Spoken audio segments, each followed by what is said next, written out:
সবাইকে স্বাগত। আমি ঝিলিক, আর আপনি দেখছেন ঝিলিকের রহস্যঘর। আজ আমরা পাড়ি দেব দূর উত্তরের এক রহস্যময় দেশে। কুয়াশায় ঢাকা দুর্গ, প্রাচীন ইতিহাস আর অদ্ভুত সব ভূতের গল্পের দেশ, যার নাম স্কটল্যান্ড। লাইটটা একটু ডিম করে দিন, চুপচাপ বসে পড়ুন, কারণ আজ যে গল্পগুলো বলবো তা আপনার শরীরে শীতল স্রোত বইয়ে দিতে পারে। স্কটল্যান্ডে ছড়িয়ে আছে শত শত পুরনো দুর্গ, গলি আর আন্ডারগ্রাউন্ড টানেল। শোনা যায় এসব জায়গায় আজও ঘুরে বেড়ায় হারিয়ে যাওয়া মানুষের আত্মা। আজ আমরা জানব 4টি বিখ্যাত ভূতের কাহিনী। প্রথম গল্পটি হল দ্য গ্রে লেডি অফ ইডেনবার্গ। ইডেনবার্গের এক প্রাচীন থিয়েটার, এডেনবার্গ প্লে হাউস। রাতে যখন সব আলো নিভে যায়, ফাঁকা করিডোরে নাকি দেখা যায় এক নারীকে, ধূসর গাউন পরা, শান্ত কিন্তু অদ্ভুত নিঃসঙ্গ। তাকে বলা হয় গ্রে লেডি। লোককথা বলে তিনি একসময় এখানে কাজ করতেন। হঠাৎ আগুন লাগলে তিনি বেরোতে পারেননি। সেদিনই শেষ হয় তার জীবন। কিন্তু আত্মা হয়তো এখনো পারেনি থিয়েটারটা ছেড়ে যেতে।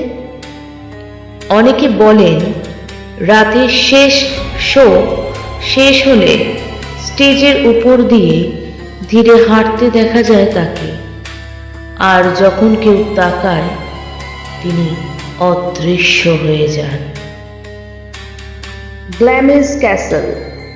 শোনা যায় এখানে এক অভিজাত পরিবারের সন্তান জন্মায়, অস্বাভাবিক শরীর নিয়ে। সমাজের ভয় তাকে লুকিয়ে রাখা হয় দুর্গের গোপন কক্ষে। বাইরের দুনিয়া তাকে আর কখনো দেখেনি। তার জীবন কেটে যায় অন্ধকার আর একাকিত্বে। মৃত্যুর পর তার আত্মা বন্দী থাকে সেই একই দেওয়ালের মধ্যে। রাত্রে পাহারাদাররা শোনে ভারী পায়ের শব্দ, দরজায় আঁচড়ানোর আওয়াজ, আর চাঁদের আলোয় জানালায় দেখা যায় বিশাল এক ছায়ামূর্তি, যে তাকিয়ে থাকে বাইরের পৃথিবীর দিকে। এডেনবরোর নিচে আছে এক পুরনো রাস্তা, যার নাম ম্যারি কিংস ক্লোজ।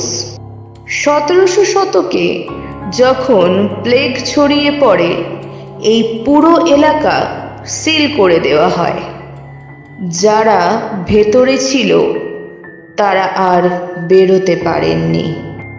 আজ পর্যটকেরা যখন নিচে নামেন, কেউ কেউ শোনেন শিশুর কান্না অথবা ফিসফিসানি শব্দ।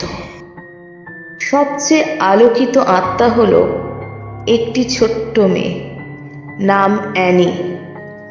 সে নাকি তার হারিয়ে যাওয়া পুতুল খুঁজে বেড়ায়।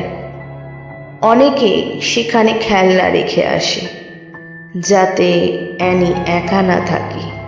ভাবুন তো, আপনি ওই অন্ধকার ঘরে দাঁড়িয়ে, হঠাৎ পাশে হালকা পায়ের শব্দ শুনলেন, কিন্তু চারদিকে কেউ নেই।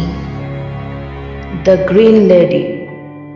স্কটিশ হাইল্যান্ডের অনেক দুর্গে এক নারীর গল্প ছড়িয়ে আছে। তিনি সবসময় সবুজ পোশাক পরা। লোকেরা তাকে বলে গ্রিন লেডি। ধারণা করা হয় তিনি ছিলেন এক সাধারণ দাসী, যিনি অবিচারের শিকার হন। তার কষ্ট আর যন্ত্রণা নাকি ছায়া হয়ে রয়ে গেছে দুর্গের দেয়ালে।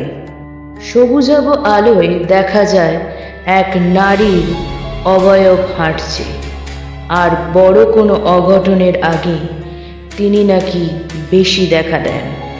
তিনি কি সতর্ক করতে আসেন, নাকি এখনো ন্যায়ের সন্ধানে ঘুরে বেড়ান? স্কটল্যান্ড শুধু রহস্য নয়, এ যেন ইতিহাস আর দুঃখ বেদনার এক লুকানো বই। প্রতিটা কাহিনী বলছে কেউ কেউ হয়তো চলে গেলেও তাদের স্মৃতি অথবা আত্মা রয়ে যায় পৃথিবীতে। রাতে যখন কুয়াশা নামে, পুরনো দুর্গের জানালায় বাতাস লাগে, তখন মনে হয় হয়তো কেউ দাঁড়িয়ে দিচ্ছে আপনাকে নীরবে। এমনই রহস্যময় গল্প পেতে চাইলে চ্যানেলটি লাইক, শেয়ার আর সাবস্ক্রাইব করতে ভুলবেন না। আমি ছিলাম ঝিলিক। দেখা হবে পরের পর্বে। ততক্ষণ পর্যন্ত রহস্যের সাথে থাকুন।